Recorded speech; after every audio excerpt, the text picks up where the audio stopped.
Okay, no worries. All right. Again, welcome everybody to directorywebinar.com, number 27. Today we're going to talk about funnel fundamentals or funnels fundamentals. I probably have an extra S in there. But funnel fundamentals. We went over last week the customer journey or the path that your members take. So if you did not get a chance to look at webinar number 26, it is up on directoryvideos.com and go watch that one. It's some pretty good content there about the funnel path and the path that your customers take on your website, your directory, your business, and go into their sales. And so today we're going to talk about, I guess, the next step and just kind of go over the funnel fundamentals, kind of transitioning from once you kind of look at that path, the customer path, where they, point A to point B, from entering your sphere of influence right to the sale, how seeing their attention, right, their eyeballs, their funnel through the navigation of your website. How are you getting them to the sale? And then, so we're going to kind of talk about the fundamentals of that today. And then we'll deep dive over the next few weeks on showing some examples, showing some software that can kind of frame what you're looking for in terms of setting your funnels up and try to figure out, what money coming in, money coming out, how that's setting up for you guys. To look at some examples and some other setup and how you can do that with your directors as well. But that's coming up in a few weeks here. But today we're just going to talk about the funnel fundamentals. But before we do that, over to you guys, either in the chat or live here. If you guys want to, you can go over any directory stuff that you guys want. Any questions from the webinar Wednesday that we went over last week? Actually, it's funny. I feel bad now. We actually kind of preempted their webinar yesterday. They kind of just rehashed everything I went over our webinar last week. So if you guys were in webinar 26, we kind of just did that early for them. So I kind of jumped the gun on a couple other things, I guess, and they kind of redid some of that. But all right. Yeah, Gareth. If you guys need to jump in or jump out, you guys can come in, talk on the chat there if you want. Gareth says he's going to be in and out. That's all good. Feel free to come in as you want. Again, it's just an open forum here. You get out of what you want and put in what you want. Again, any participation I get from you guys is great. And then Eduardo said his mic is not working again. Please just use the chat there if you can. If your microphone's not working, that's all good. Just put it in the chat and we can answer your questions or get back to you. And a lot of microphone issues lately. I've literally had like 4 people this week say their microphone like burn out or it's not working. So, you're using your computer too much in COVID times when everybody's microphone stops working. So, I guess I need to sell and put an Amazon affiliate link for microphones on the next webinar. I'll just pop it up there and everybody can get a nice plug-in USB microphone for the computer. Sell everything else, why not? That's right. So it's got to be a good one though. Frank, don't you have some recommendations? You used to do audio radio stuff, right? I'm sure they have $5,000 microphones, right? You got a reason? I use the best mic in the world, Shure SM7B. It's good enough. All right. For Michael Jackson is good enough for me. Now that's actually I'm gonna go look at that live here. Let's go check this out. And in fact, I was looking at some podcast stuff. I'm pretty sure that I actually looked at that microphone because that's what somebody else recommended. It'll probably pop up in my on my little thing here. So what was it again? As the world's best mic. What was it again? Shure, SHURE. Yep. 7. There you go. I've already done a search on that thing. So there you go. And it's just looks like that. It looks clean too, right? Yeah, it's a great mic. Very clean line. Oh yeah. Well, see that little blue box here? That's called a cloud lifter. I use that also because the mic is very hard to drive. It needs a good preamp. Okay. So without that little $100 goodie, you won't really get good punch out of it. Looks like broadcast quality there. It is a broadcast mic.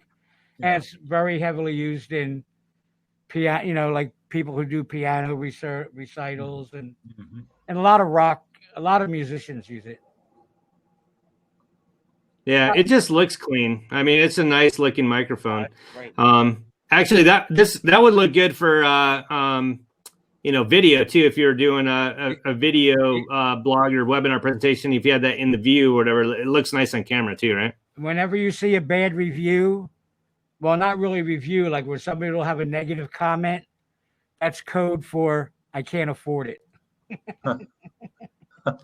Well, I mean, look at the distribution on this one; looks pretty good. Although there's a lot of stuff on Amazon that has a lot of good ratings that it turns out to be cheap crap. So I mean, there are a lot of other very good mics, but right, and it also depends on your voice as to what mic is.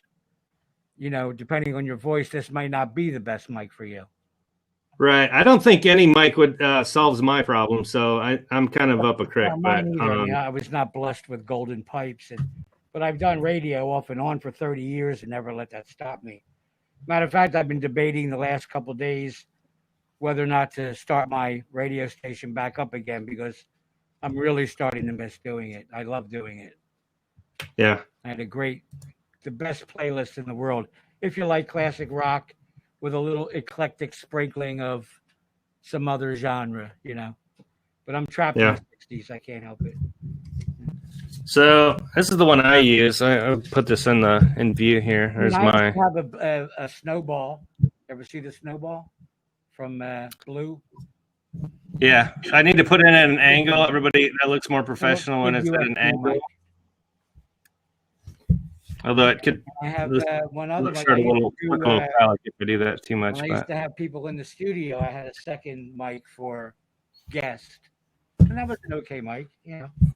Most people can't hear the difference. The problem now is everybody's listening to radio on their phones with, either earbuds or. So hey Frank, maybe this is off topic a little bit, but I don't know if Rich is in the house now. Our podcast. Rich is in the house, yeah. Rich is in the house. So we can now go into this conversation. We're talking microphones for podcasts, whatever. Here's my question, Rich, and maybe you can answer this one. I've got a nice desk thing for my blue one here, but why are they always like hanging from a pedestal like that? Like why are they never on the ground? Why are they always hanging like this with so you don't get your desk? Yeah. I mean, it's just kind of personal preferences. It's not going to change the dynamic per se, but a lot of people they have a clean desk in front of them with a laptop. It just gets the microphone, out of the way. And then the other factor is like we have different configurations of microphones, but we have like you see me turn on the camera here to see.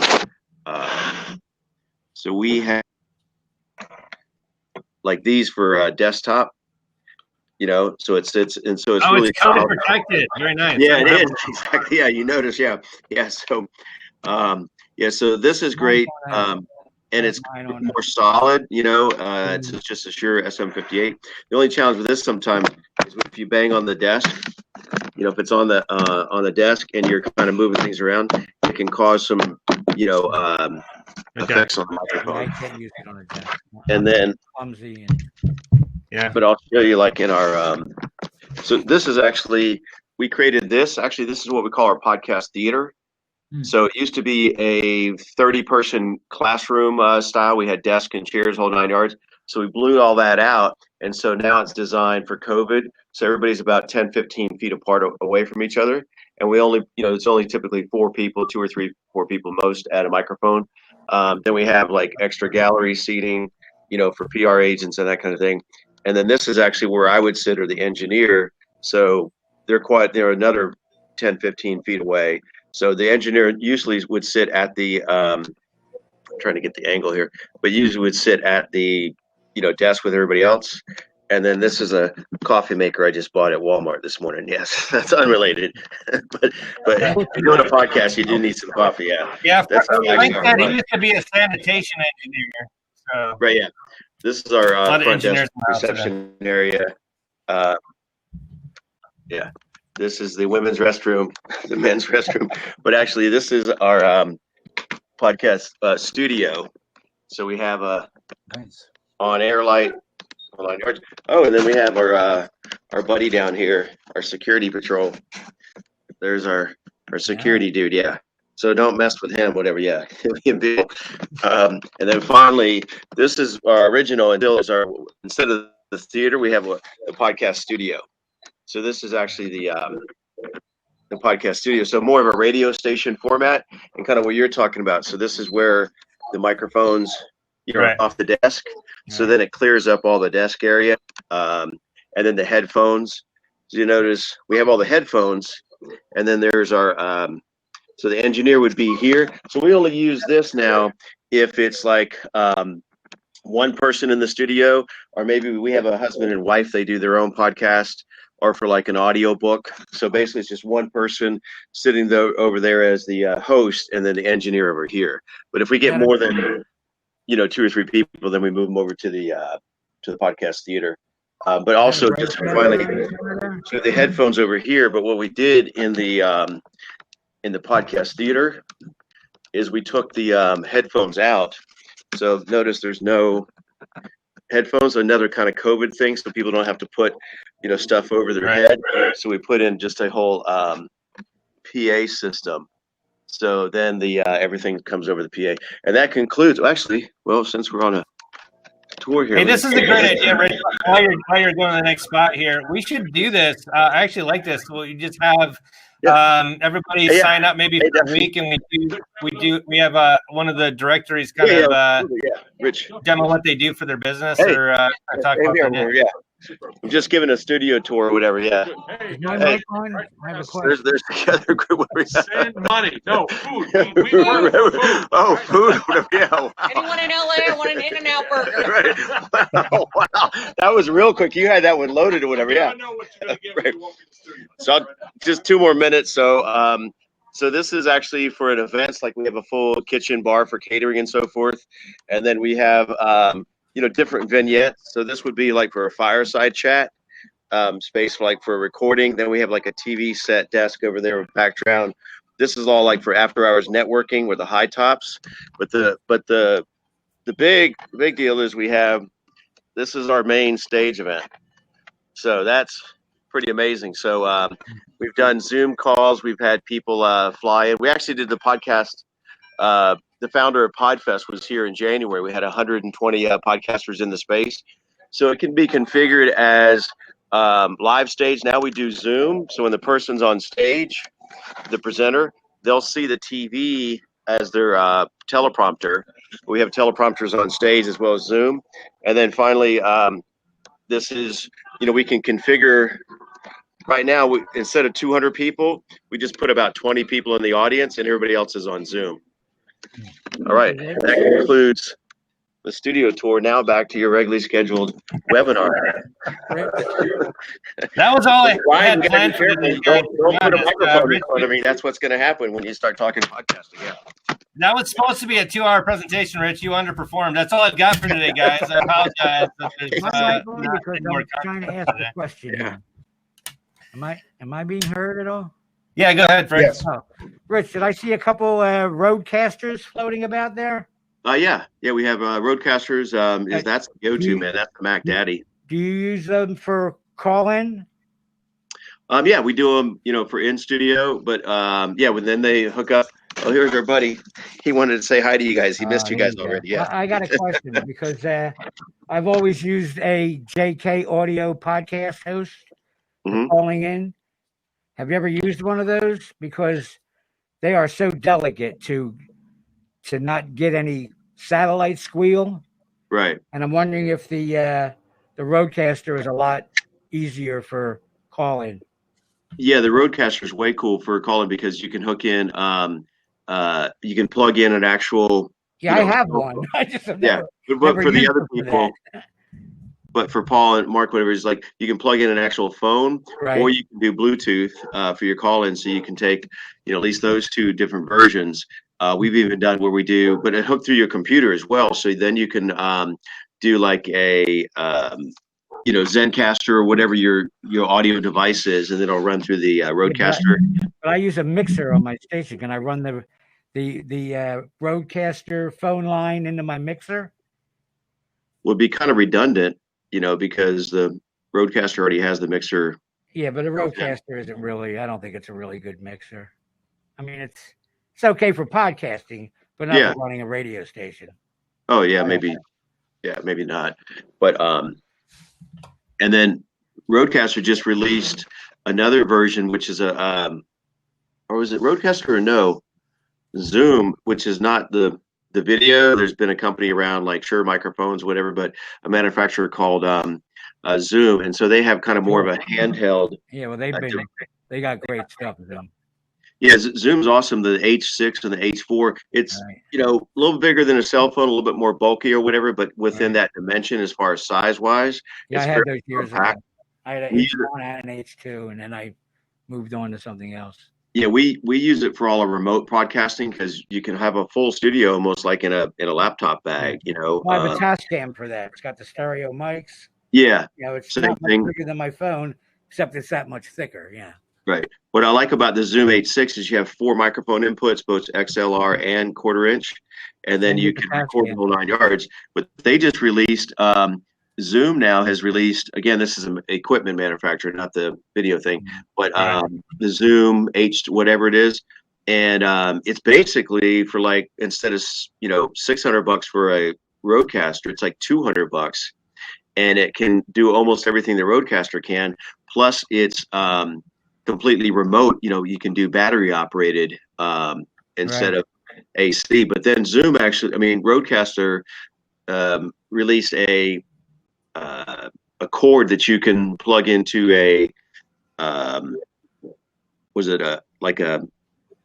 what's the little widget I'm thinking about, the USB port, so that USB makes it completely. Is it spelled like Zoom H6? Yeah, H6 I think it is. Yeah, a lot of them have Wi-Fi now too, so you can just directly stream the signal. Hey, no, everybody, don't take my dog away. He's hiding down here. Oh, there you are, buddy. What's up? That looks like a tricorder from Star Trek. I gotta be honest. Yeah, the Tascam's the same. Does it heal? Does it do laser surgery? I'm pretty sure it looks like it does. Laser surgery out the front end of that.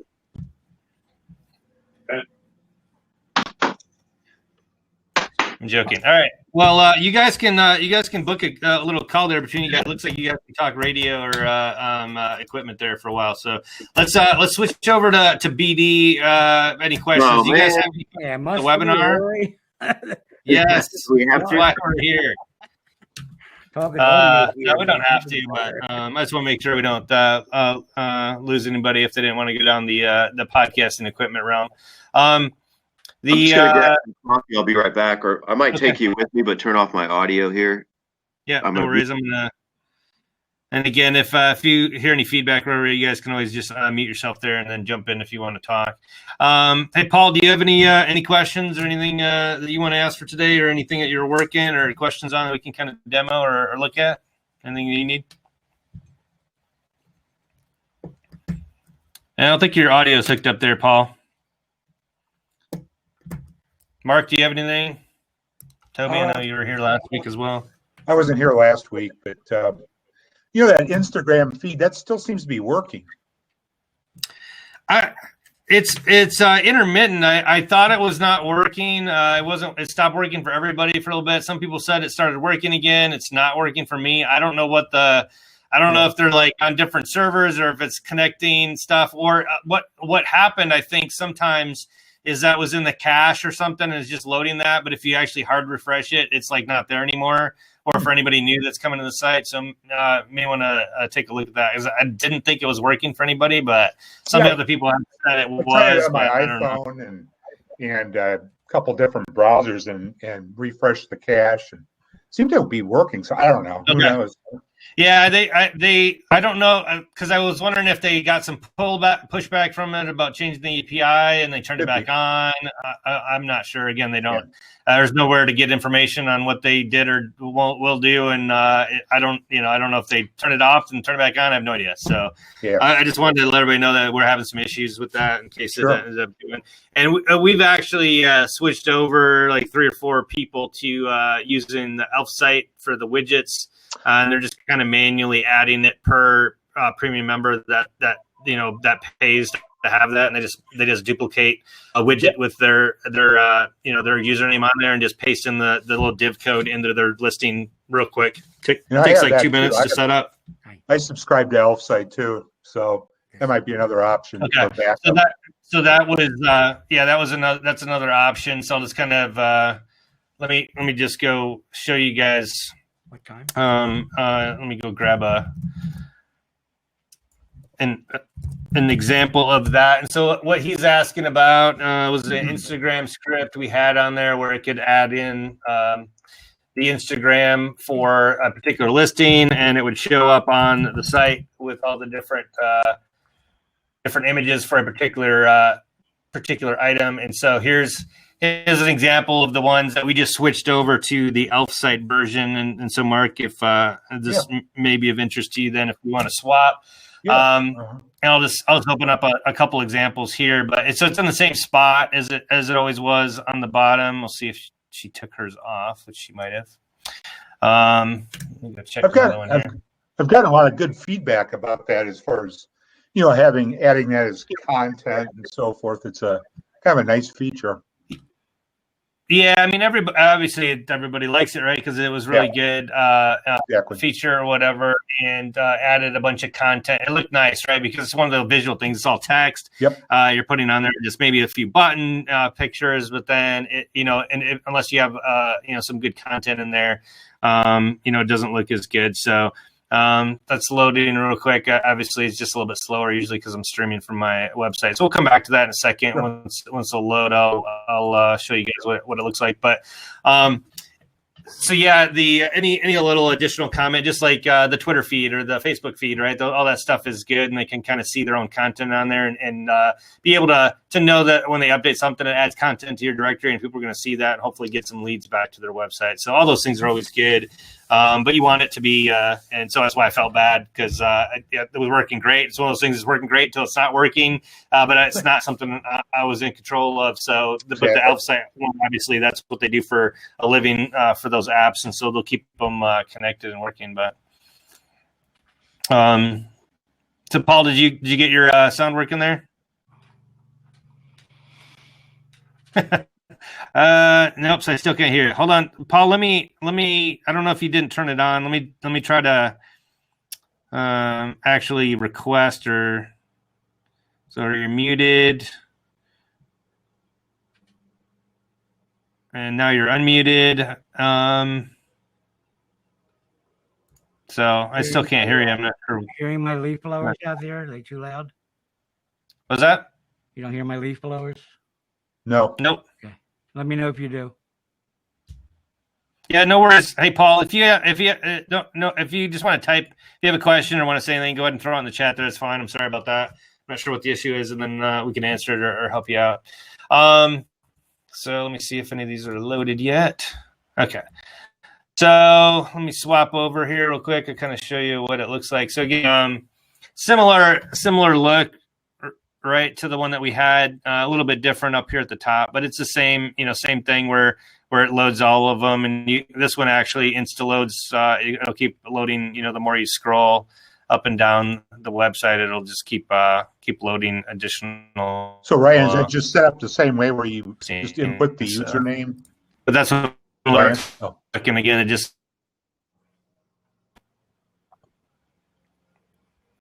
it's a little bit different. This one, again, is a manual one because they're kind of requiring that individual token to make an individual one now, is what they were going towards. So you would make an example one like this one for her in the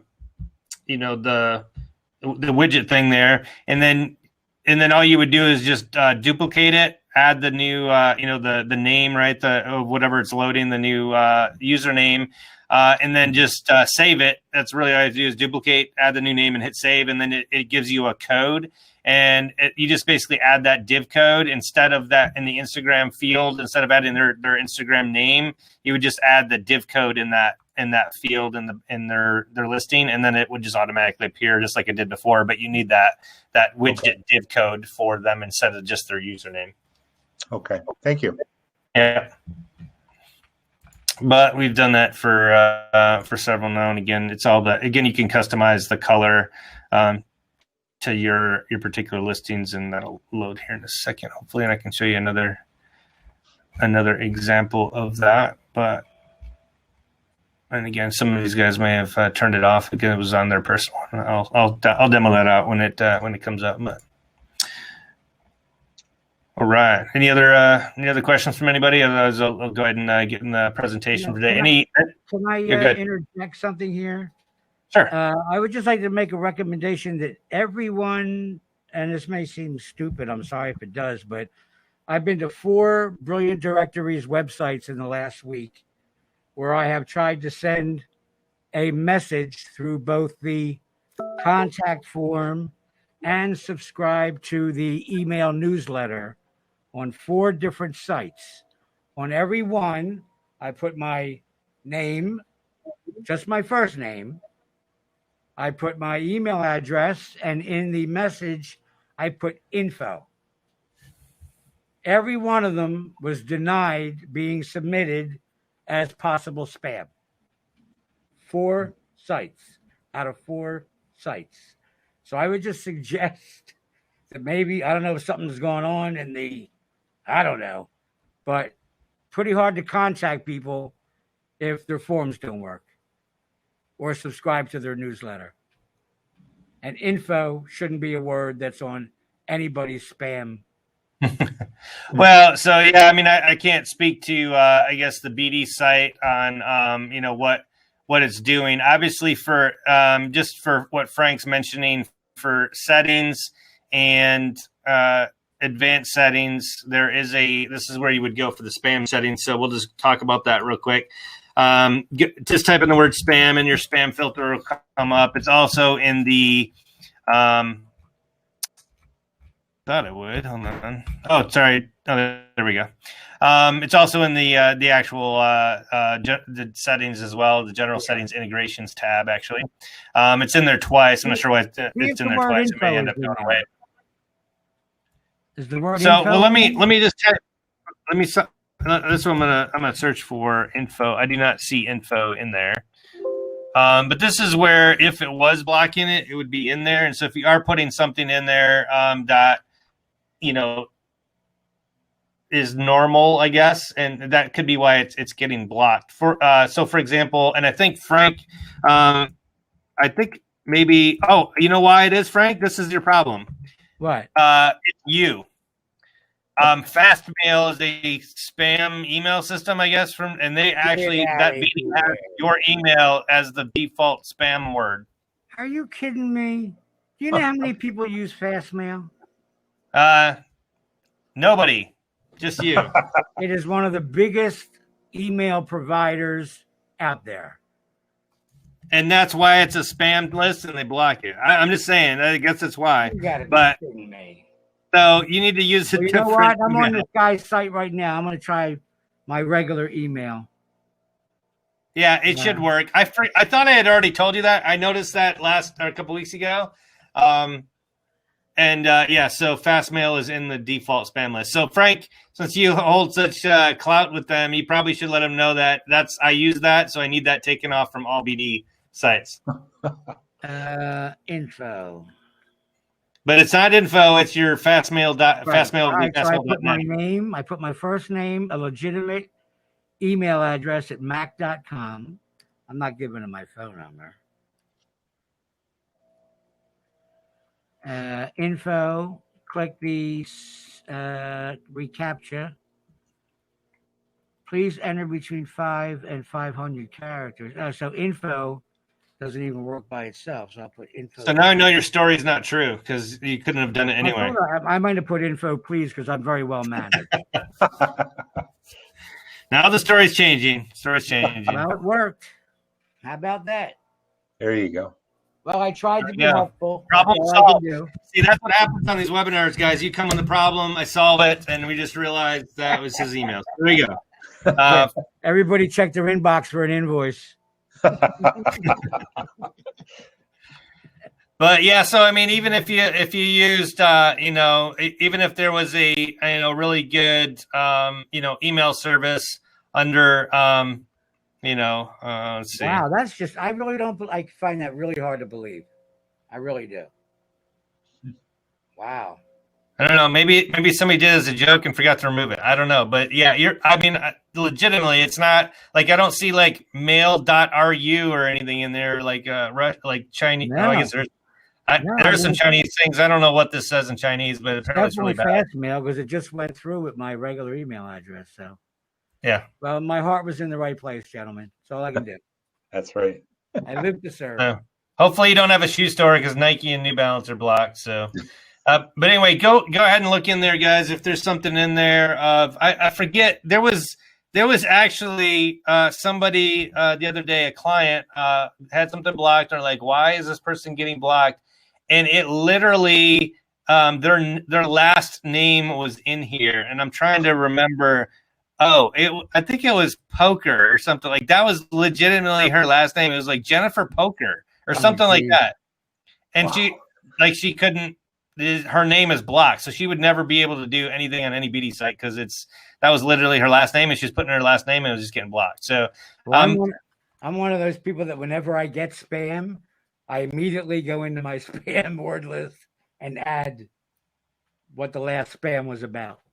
Yeah, and I recommended doing that. And so we talked about this before, and I just talked about that with another client this morning. But look, there's an ignore spam words option down there where you can put fast mail. Right?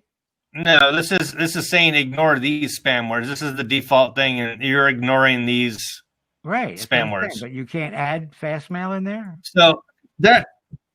No, I mean that would be, well, I was gonna say that'd be a good option, Frank. If you want to whitelist it, you just don't include it, and then it's not going to get blocked. So the whitelist is it's not here, right? Well, then what is this? What is that bottom part for? It looks like it's the same. This is just the default. So if I delete all of this, if you guys ever see this in the advanced settings here, this is just the default or the system variable that it's using, and then this is the default value here. So if I delete all this, I still have this to go like, oops, I really did need that. I didn't realize how much spam I'm getting. You could copy all of this and then paste it back in here. By default. Yeah. It's the default, right? Mm-hmm. Gotcha. Okay. That's not another item. So anyway, if you guys are getting spam emails on here, or you're getting members that are showing up, there's a block IP address in here for the members and the emails and all this other stuff. If you're getting stuff, a bunch of spam from a different certain location, you can just go grab the IP, just copy that, and then click the block IP that's either in the members or in that form, and it'll take you to your back end of the cPanel. And when you get in there, you just type in the blocked IP and then add it. And then it adds it to your, blocked IP addresses here. And slowly but surely that spam's going to go down, because all those people that have been using your directory or found it, right, or sending nefarious stuff, they'll slowly not be able to load your site and send that anymore. So that's there. And so I recommend you guys doing all that, and that'll slowly go down. And you can actually research full IP ranges and block all of China, or block all of Russia or whatever if you wanted, so that you just block the entire country basically with an IP range, and you can do that as well.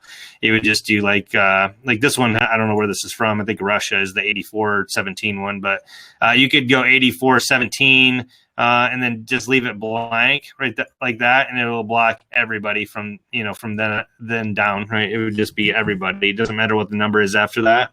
It would just block everybody. So that's an option. You guys can look that up. And also a update on the spam sign up reduction effort. Everybody, I imagine, gets a lot of. If you have a free membership, then you get spam signups. Yep. So on my sign up form, Ryan and I put a notice, if you are not in my town and you sign up, I'm going to immediately delete your membership and block your IP. Mm-hmm. So that has reduced the spam about 90%, but there's still those people who just don't care. And I dare you to delete me. I'm going to send this anyway. But I love when I get up in the morning and I find a few. I'm having my morning coffee. I love nothing more than emailing them, letting them know that they've been deleted, that I blocked their IP address, and I told them ahead of time what was going to happen. Did you really think I was kidding? Did we do that? Did we do that on the Vineland one, or was it a different? Yeah.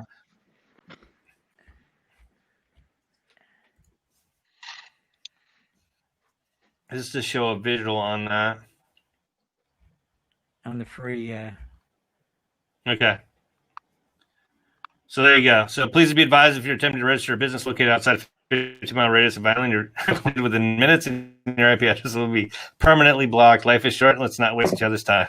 And so sometimes this is a great example. Sometimes you can just use some humor, right? And some just to have fun a little bit, but.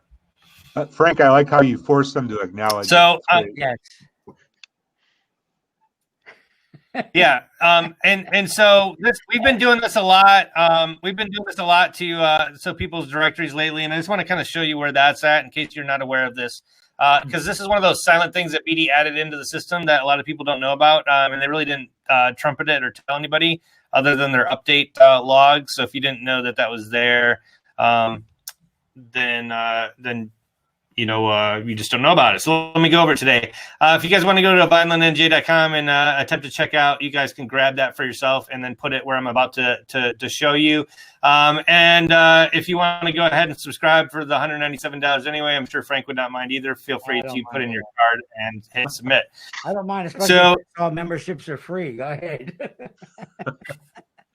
So where you need to go for that is just go to the settings and advanced. Settings and text labels. And let me get the good word for you to enter in here. I'm just going to type in GDPR real quick. And what is this for again, Ryan? This is for if you want to add additional acknowledgement boxes to your checkout or other forms on your website. So how to add the acknowledgement piece. Oh, looks like I just got an Amazon package. All right. So where you want to do is just type in GDPR into the text labels, and it's going to come up with looks like consent is the word. So that's what you want. Consent to, if I'm not mistaken. Consent. So type in the consent item, and this is the warning that you get on there. In fact, Frank, we may want to change yours to, and maybe it's not GDPR if you're not in the UK or whatever. I use number 2. Contact us for. No, I know. I'm not in your thing right now, but I'm just saying yours still says. I just noticed this. It says you must agree to GDPR. It's not necessarily GDPR. So if you guys want to change that, and Frank, you can do this on yours. Just change it. You must agree to the consent terms or something. You could get rid of GDPR if you wanted. But that's the error thing that comes up in red if they don't check the box. And then what it does is it breaks down each of these items on your list into several different consent things, and it breaks it down by form. So this is the contact us form, and there's 2 consents for that one. This is your lead form, so any of your get matched lead forms for the website, that has 2. And then for the member, when they join, it has up to 5 for this one where you can change stuff. And then the newsletter form has 2, and then the review form has 2. I'm sorry, review form has 5. They must have added a couple there. Somebody must have said they didn't have enough. So 5 for the reviews.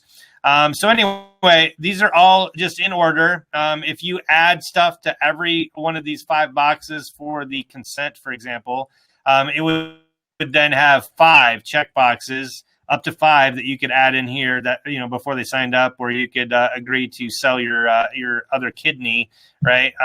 If you sign up for this membership plan, up to 5 things, right? And so the cool thing about this, and they kind of really, again, didn't mention this, but I wanted to let you guys know it did this. It used to be able to have to add it to the form where you'd have to add a checkbox and like make a special code and turn it on so it's visible. This is automatic. So just as an example, if I had GDPR turned on and this was Frank's consent 1 and consent 2, actually, I think it's consent 1 there, Frank, because it's at the top, but this would be in his consent 1 box. If you add it to consent 3, right, I just copied that and added it in here, it automatically adds it with the checkbox to that particular form, just automatically. I just punch it in there and hit save, and I will instantly have that checkbox on my sign up form without doing anything. I literally just type some words and update it, and it's there. So if you guys want to have any sort of mandatory consent form on any of those things, the get match, the review, the sign up, or the newsletter form, then you just add it in those items, and it'll automatically show up if you have GDPR turned on. So that's the only exception. If you do not have GDPR turned on, actually, I think that's in the main setup there. I'm sorry, that's text advanced settings. You got to go to the advanced settings. I apologize, I was looking up text labels.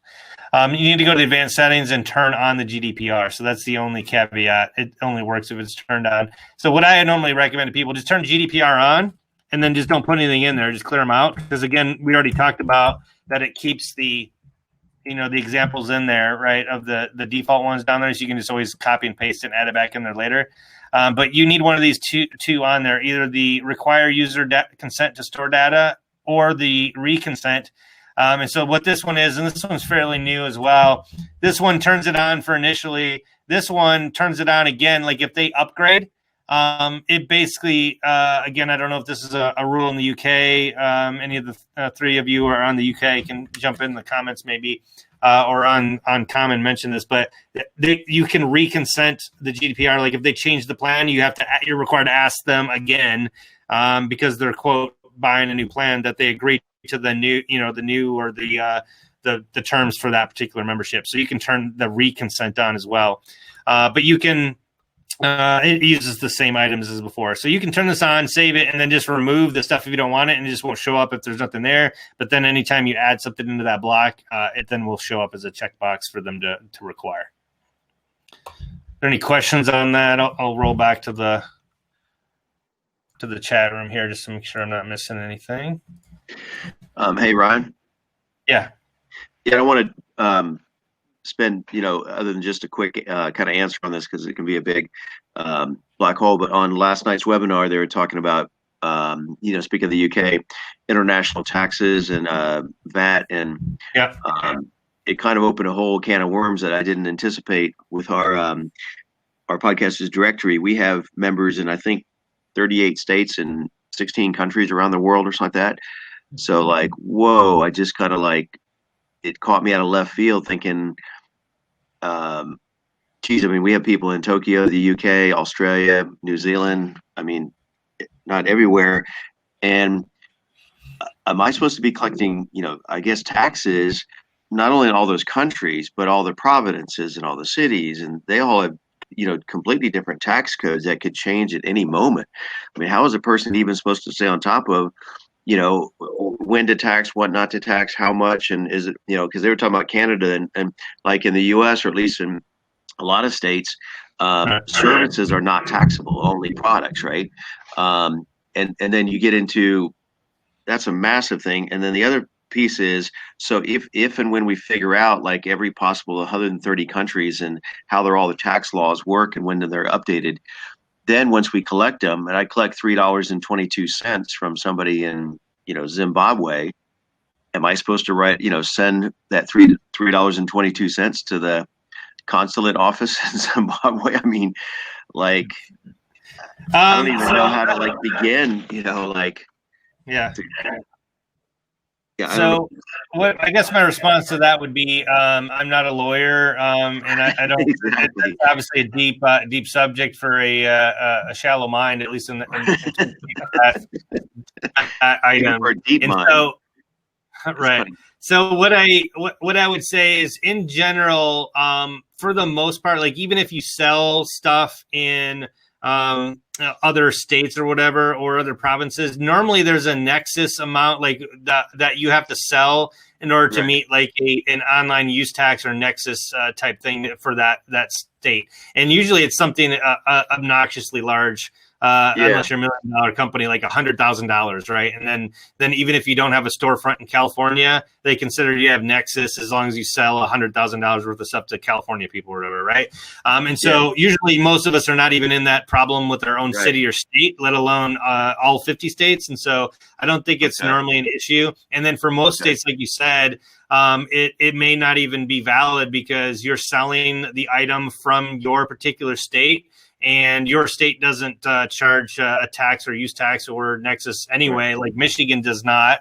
And I researched that before I did mine here, but they don't have any tax for online memberships, right? Or any online services here, no taxes. So although the business has taxes, like it's not a Nevada corporation, I used to have one there. Where they don't have any business taxes or whatever. There may be some business taxes, but basically on your income as opposed to the sale, right, of that particular item, the sales tax that you'd have to remit. So it's totally dependent on your state, the country, where you're at. And so I would say, and I would say most of the time, that's why if you're a really big company, right, or selling to all these places and making money, you have a person that does that, right? Right. But that's also why large companies get sued, like Google or whatever, where they owe billions of dollars or they subvert European whatever laws or whatever because they had a guy that was supposed to be doing that, and the guy didn't read the current regulations or submit the right paperwork or file the right taxes, right? And that guy's probably fired now, right? But the bottom line is you probably would have a guy at that point that does that for you. And so in general, I don't think it's usually an issue. But if there are some states that do require a sales tax remittance if you're selling an online membership because they consider that a taxable good as opposed to a service because you're not providing a service. They're just paying for a thing, right? An entity, a subscription, and that subscription is like a product that is taxed. So some of those states you do. And maybe there's some kind of universal plugin because you look at Shopify and all this other, gig economy kind of stuff that's happening through independent contractors, even like Fiverr, that's a service and you're ordering Fiverr services from around the world. Fiverr's not collecting the taxes, whatever. So I think just to finish, and I want to move on, but one snippet that I heard from last night's call, but it was kind of almost a throwaway comment was, Ryan, to what you're referencing. I think she said something like in Toronto, whatever, they were like, unless you're doing like, $3,200, on a particular single customer, then it doesn't apply. So I guess it becomes kind of a wash, because that'd be a nightmare to try to, collect a 0.5% tax and then disperse it amongst everybody. Okay, so. Yeah, we can move on. Actually, this is the website that I'm showing you here. She was the one on the call, but she's put a lot of work into looking at all this stuff. And she was she was researching all the U.S. states, see whether she had to remit, taxes to the actual government if she was selling stuff or whatever. And so, obviously, it's a very complicated subject. But again, it comes down to generally the amount of money, right, that you're selling, and before it becomes an issue. So. Yeah. Okay. All right. Thanks, man. Yep. Hey, I just thought of something. Yep. Congratulations. Yes. Not to go back to that form, but now I'm aggravated. I'm so aggravated about fast mail. When you fill out that form and it rejects That's another webinar, words, that's next week's webinar. Tell you what the spam word is. Yeah, that's been asked before for BD to say, hey, let us know what the spam is, what is blocked. I thought they were going to do that, and it may just be in QA that they haven't released it yet, but they were looking at doing that. Do I have to think of everything? No, we've already thought about it. That's what I just said, Frank. That's already been thought of. I think they were working it, but they had been asked that. So maybe we can add it to just like, "Hi, Frank, you cannot send a message." Just like make it very, Hey, Frank, very specific. get a real email address.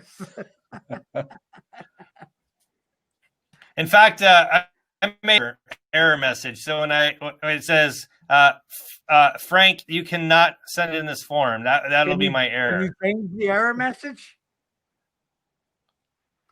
Yeah, were you not paying attention? We just went over that. No. Is there a filter option for this webinar? Can we put a certain person on a filter? I want to put like, yo, Okay, loser. so, Get a real email address. So type in literally go to text labels, type in GDPR Frank, and then it'll be the first thing right here. That is the error. Change that language. Oh, I got it. Text label GDPR. That's Change that. a lot of fun. I'm going to love that one. Okay. You can put a script in here and just periodically change it, and then just call somebody a different name every day. Randomized. Yeah. That'll be fun. Oh, I just realized I wasn't sharing my screen. Sorry. Deep in thought when you mentioned that. Sorry. I do this again. Mark's on the call again. I always forget to do that when Mark's on the call. It never fails. I don't know what it sorry. is. Sorry, Ryan. Throw him under the bus, yeah. Text labels, GDPR, and then the error is at the top right there. All right. So, well, that's good. Sure, roll over to today's discussion here. We'll get started talking about the funnels fundamentals. There we go. I took off the S. I finally realized that it was misspelled before. So today we're going to talk about the funnel fundamentals, and we talked about. I'm just going to show the graphic that we went over last week. I went over it on the webinar with Jason when I talked with him as well. Just kind of an overview of if you're looking at a funnel of a customer, right? Of somebody coming through your site, that you don't have to necessarily be doing something for all these steps, but just be aware that the customer goes through all of these when they're dealing with your company. And we talked about last week where it's not just always a straight funnel, right? They're jumping around, maybe going back and forth. They're in different stages for different products or different services that you're providing. So it doesn't have to be totally universal, but just in general, from left to right, if you had a customer coming through your site, they would be coming to your site from earned or paid media, some sort of traffic source, right? Could be a referral from somebody else, could be a Facebook ad, whatever. And they're coming into your system, and then they're in that funnel, and that's the one we're going to talk about on the left hand side here today. The getting customers part of the funnel, right? The funnel from awareness to them beginning interest, considering your product, buying your product. And then potentially, again, maybe in that viral loop, learning about another product you're doing, and then kind of go through the whole funnel or thought process again. And then they're in the middle. They're your customers, right? You're maybe sending them some surveys, or you're doing check-in calls. You're doing onboarding. You're updating them with a newsletter. You're providing them some loyalty stuff for them being a continued member. And then they come out the other side of the funnel where you're growing them as a customer. You're getting them more ingrained into your system. Right? They're coming to your weekly webinar, right? But you're providing them stuff. Maybe you're selling them additional products, cross-selling. You're referring them to other products that maybe you don't even sell that you think will be good for their business. And you're providing that. And then maybe that viral loop goes over to somebody else's business, right? Where it's now their job to make you aware of their product and get you interested and make you consider to buy them, et cetera. And now you're kind of in their funnel. So today we're going to talk about that left-hand side, the get customers part of the funnel, just to kind of talk about the fundamentals of that. And so if we just break this funnel focus down into three components, we talked about this last week as well, and these are the basic parts. These are mine, breaking it down into 3 C's of those basic stages of the customer's life cycle. It's the capture, it's the convert, and then the community, basically building them as a customer. And so those are the 3 things. So if you have to simplify it down to nothing else today, and you're thinking about that customer journey and the customer life cycle, you're thinking about these 3 things. All of your efforts should be focused on taking those the knowledge and insights that you've learned from people as you're building your funnels or your pages or your development of your whatever you're doing. Everything kind of goes through the step, and then you want to think about what you're doing that can help your customers capture more customers, convert those customers, and then get them into your community. Everything should be focused on those three things. And so if you looked at last week's webinar, or you take some time to think about the customer journey, everything that you learned from that, of looking at your website and thinking about what a customer is going to do going through that funnel, you can craft those into better marketing campaigns, higher converting landing pages, because that'll convert better, and then more resources that you build over time that can get them involved with your community, provide resources to them, potentially make you more money, right? And just get really lifelong customers that really learn and need your directory and your business, because it's part of who they are at that point. So that's kind of if you want to break it down into 3 simple steps. So today we want to talk about the funnel, right? How do you do that? How do you get those customers in what processes do you need to consider as you do that? So, if you break it down to naming that process, that is a marketing / sales funnel. It's getting the customers and then making the sale. And you have, and by funnel, it's a systematic way of getting them down that path. And so why do you need a digital marketing sales funnel? It's for several reasons. First, it helps you chart out your customer's journey, right? So we talked about last week about what a customer journey was and how we could think about, defining what those are. But if you have that funnel set up, the goal of that digital marketing sales funnel is to basically chart out that customer's journey in advance, so that you're better prepared to communicate with them at each stage. So if you know where they're at in their life, decision life cycle, there, you've already mapped out what that next step is for them to be, get further down to the right of that funnel, and you can point them in that right direction, right? I think of the example of everybody leaving a concert, right? Back in the day when we could actually go to concerts or do stuff in group events. There's always lots of ways you could drive or exit, right? But think of going to a fair and you're leaving, right? But when that thing kicks out, there's a funnel, right? You're not going left, right? You could go left normally if there's no traffic, but you're not. You're going right. And then there's somebody pointing in that direction. You're going right. And when you get to the intersection, normally you could take a left and a right, but now they're forcing you to go left. And there's somebody directing traffic, and you're going out right from the baseball game. You're going left. You may have to work your way back to the right, but you went out the wrong exit, right? And you're going left. So just think about that. And so that's what you kind of want to do for your path, your customer success journey. You want to know where they're at, and then what path, that navigational path to success or the purchase that they need to take, and make it very clear when you're communicating that to them in each stage, where they need to go. And so, for instance, you may need to make them aware of your brand in the awareness stage, right? But how you engage with them, maybe when they're evaluating or whatever, may be drastically different. Or maybe if they come from a different source, it may be totally different. Maybe if you get a referral from somebody and you're handing out a link for people to do referrals, if you're doing some affiliate marketing or whatever, maybe that page that you give out for people for referrals, maybe that's different than the one that you put on a Facebook ad, because they kind of already know or coming from somebody that are recommending you. So maybe the message is a little bit different. So the bottom line is, whatever that customer success path or journey is, if you know what that is, you can kind of, help define that and chart that by looking at your funnel. And the second thing it does is it gains a deeper understanding of your audience. So that digital marketing sales funnel basically helps you get a better understanding of your audience and the way they interact with your brand. So you can tailor the sort of content that you need to provide them and seamlessly move them from that one stage of the funnel to another. So, for example, this is where you get into segmentation, right? Let's say you're doing a Facebook ad for a particular age group, or a particular niche, or people that have a particular interest. You're only doing an ad, and you can get very specific on that of a Facebook ad. Everybody that's going down that path or that funnel has that value, right? Maybe it's a female between 50 and 60 years old, whatever that is, right? You now know that they have those characteristics. So maybe that landing page is catered a little bit differently than the general audience, or maybe it's a little bit different than your normal flow, but that's the funnel where those people come in. So you can kind of, if you gain a deeper understanding of your audience, you can provide cues, provide needs and wants, and maybe focus on different pain points. We talked about that last week, about knowing your customers' pain points and trying to solve those. Maybe that customer segment, although it's the same niche, right? Maybe it's a little bit different pain point than some of the other specializations there, and you just change your content a little bit. So again, that's maybe one step deeper, but that's where you can get to, and that's what these sales funnels allow you to do. You can go general, go big for your niche, but you can also create mini funnels, right? Or just kind of narrow down the focus of a particular funnel or landing page just to try to make the conversion rate a little bit higher because you're speaking to that particular audience.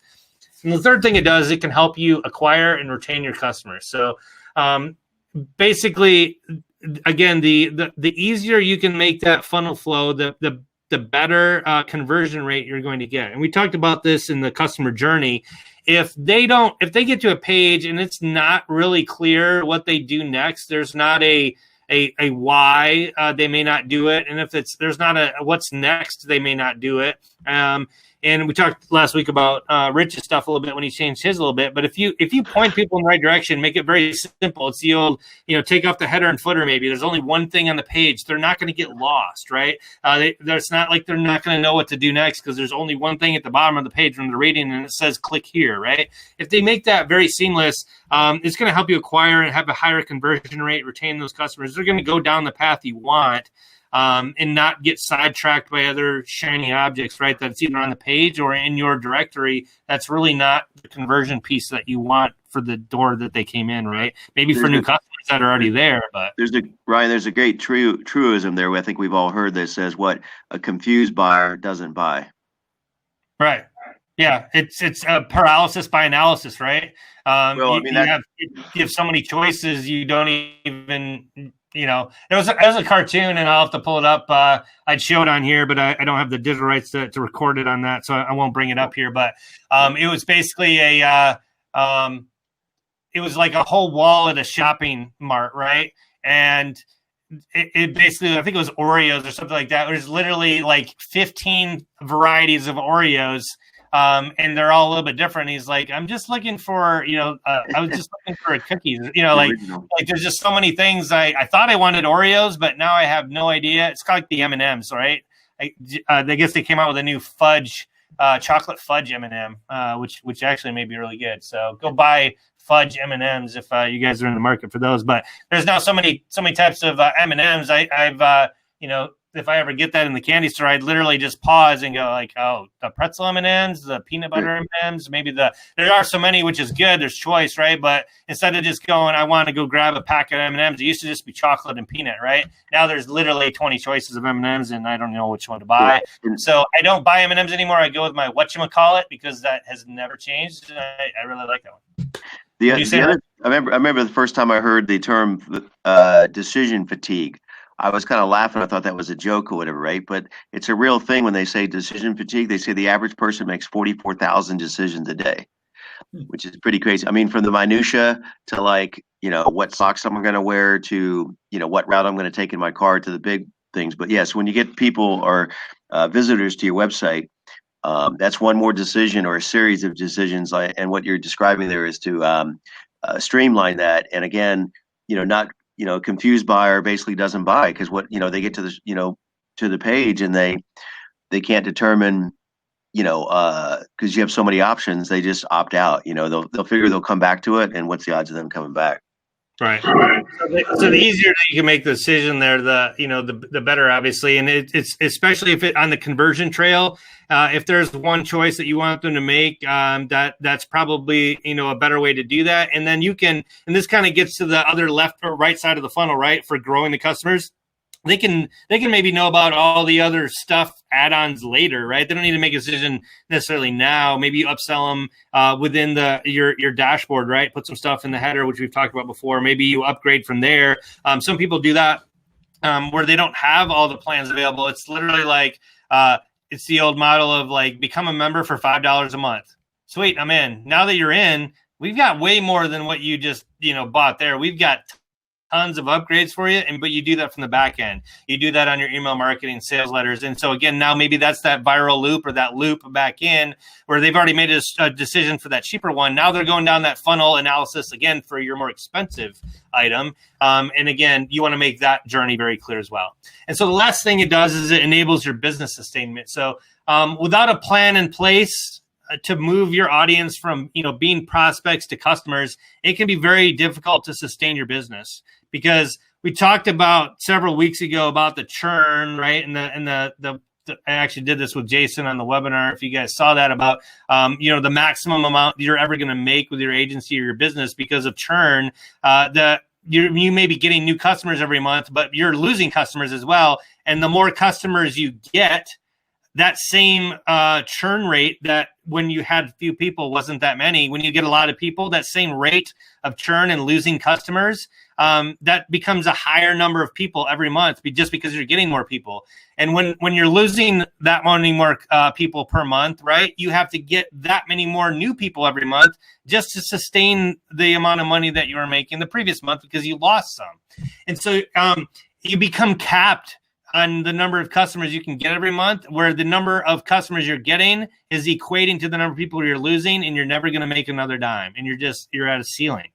And so if you guys don't have a good path to either make a more efficient conversion or to get them to the place where they're getting additional purchases or additional stuff, you may get to a point where all of a sudden, especially if it's a finite pool of people, you're going to maybe run out of that initial steam of people you're looking for or getting into your thing, and as soon as you start that trail of I'm not getting as many people in as I'm losing. And then you start going downhill, and sometimes it's irrecoverable. So if you guys don't have a good way to do that and get them from being prospects to customers, that's really the make or break on some of these directories or processes, just because you don't have a system to get them through the door over to the paying products that are going to sustain your business. And that's obviously where we want to get to for everybody's business.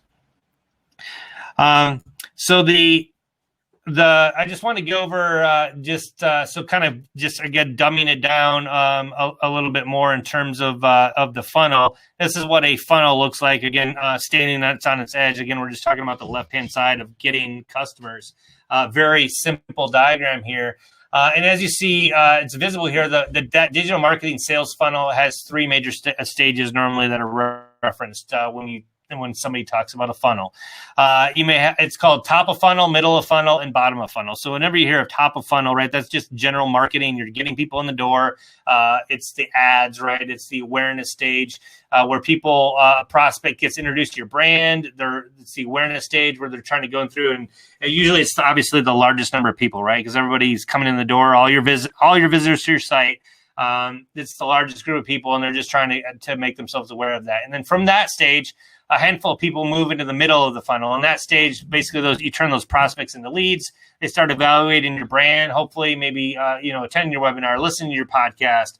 But this is basically the evaluation phase normally. And the reason it's called the evaluation phase, and sometimes it's broken down, as you see in the graphic here, into a couple different sub-levels of interest, basically. But sometimes you have to adjust your model in terms of how you focus on different people or whatever, but sometimes it's broken down into different things. And we talked about it last week. They don't all have the same names. Everybody breaks their step down a little bit different. So again, just cater to this to your own business. There's not like a rule of thumb or a definite way to do this. Just make sure you break it down that makes sense to you. And then obviously that's the sales process, right? You go from interest to actually getting sales. And then obviously when they kick out the bottom of the funnel, they're a customer, right? They're a client. They've converted. And then obviously that's a very small percentage of the number of people in the evaluation phase. But in general, what you're trying to do with these funnels, and when you try to make your system more efficient, you try to make it a fat funnel, right? Where it would literally be a square. Like if it was a perfect funnel where everybody that comes to your site was so impressed that they were all interested, all signed up for stuff, all went to your webinar, all listened to your podcast, all signed up to your email newsletter. And then everybody that was aware of your product after they got to know what it was, everybody bought it, right? How do we do that, Ryan? How do we do that? That is not in this webinar, Rich. We are not. That's an upgrade webinar. You have to pay the up. Yeah, you're gonna have to pay. You're gonna have to pay money, and then at that point, I'm just gonna send you a picture of a square, and then I've met my vision where everybody that paid me for the webinar got the picture of the square. Right. That sounds legit. Nothing wrong with that. Yeah, I'm sure there's. Yeah. So that's a general funnel. I'm sure everybody's seen that before, but I just want to kind of go over that when you're talking about marketing and sales funnel process. So just kind of add some additional layers in there. When you want to convert that to, and I kind of throw these out a little bit as I was describing it, you want to convert that into language that makes sense for each stage. So you're developing your customer journey, that you develop your funnel to move them down every one of those phases, right? So when you're thinking about, hey, where are customers coming from? What are they looking at on my page? How am I telling them about my stuff? How am I converting them? These are the things that the stages that they're in, right? Their awareness. And we talked about this last week too. There's always different names for these, right? But maybe they're interested in, right? They sign up for something, right? They're trying to consider your product or whatever, and then conversion, right? These are some of the terms. So as you're thinking about your processes, the funnel, when you look at it, like, what am I making them aware of? How am I determining that they have interest? When they have interest, what am I providing them that can make them try to consider even buying from me? And then am I making it very easy for them to know the next step to actually buying my product? So these are all the steps that need to be clear for a particular funnel. And then if we just convert those over into leads or CRM, type kind of wording, these are things that you need to think about for. These would maybe be stages, right, when you're classifying people or where they're at. Maybe this is how you determine what email trail you're sending them, or what offers you're providing them, right? This would be a lead, right? A lead is somebody that is aware of your stuff, that you are, that you're aware of, that you know who they are. It may be a prospect is somebody who came to your site but signed up to a newsletter, right? They signed up to your that newsletter thing at the bottom of your BD site. They clicked that, they added their email, right? And so now you have a lead. They came to your website. You now know they're a prospect because they signed up for your newsletter. So here's the question: are you turning them into opportunities? Like, do you move them, send them an email, right? Not only did you get the newsletter sign up, did you actually send them something, right? To know that they are now an opportunity. Like, I've already offered them some opportunity to purchase from me, and are you following up with them? What's your process for that? And then finally, a client that they've purchased from you before. So now that they are a client, are they getting different emails from you? Are you reaching out to them to try to sell additional products or other things that they maybe haven't bought that may be interested in because it relates to something that they've already purchased from you? So these are kind of hopefully that makes sense, the stages, the terms of what they're maybe focusing on, and then the CRM terms of those things. And just think about that customer journey as you're building the pages, as you're doing your email marketing. How are you reaching out to each person in there? And it's quite possible that you're not doing any of that, because a lot of the problem is people focus too general. They think of top of funnel, like literally like at the top of funnel. They're like, I want to pay for Facebook ads. They're right up here. And then immediately they jump to the problem of nobody's buying from me, right? How do I get more? I need more traffic, so people buy. Hey, I'm not getting enough search engine. People aren't coming from Google enough, so I get more sales. And it doesn't. I mean, just think about it. Just any other page you've ever bought from, it just doesn't go from that to that. They go through all this stuff. They want to be aware of it. They want to show interest. They need to consider whether they're parting with their money, especially for a membership, right? Or they're paying for it every month before they get to the conversion. So if you're not doing this, if you're not providing them something as a lead magnet to get their email, they're showing up to your site and they're leaving. You don't even know that they came, right? They're in, they're out, and you're like, what? Is anybody there? Hello. Did anybody buy? You don't know. So are you collecting leads like your newsletter? How many people, if you log in your directory right now, have 50 people that are in your newsletter? We talked about this last week as well. They're prospects. They've signed up for something and you've never sent them anything, right? So now they're just kind of stuck at this. They're like, well, I guess they don't have anything of interest for me. It's like the tree in the forest, right? They're not going to hear it, right? They're not going to know it's there if you don't tell them. So they're just kind of stuck here. Maybe you sent them the email, but you just sent them an email with like content, but it didn't actually tell them to do anything. Like, here's some stuff on my niche. And it's like, sweet, that was a great article. Delete.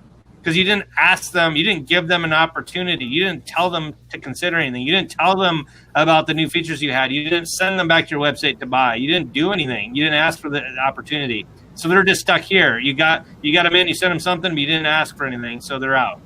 And so think about all these journeys, all those different things, no matter if it's your funnel, your website, of your webinar, your podcast, your Facebook group, whatever it is. There's got to be something in there for everybody to speak to them, and it's got to be in a flow where you can kind of matriculate them right through that process from the top of the funnel in the customers.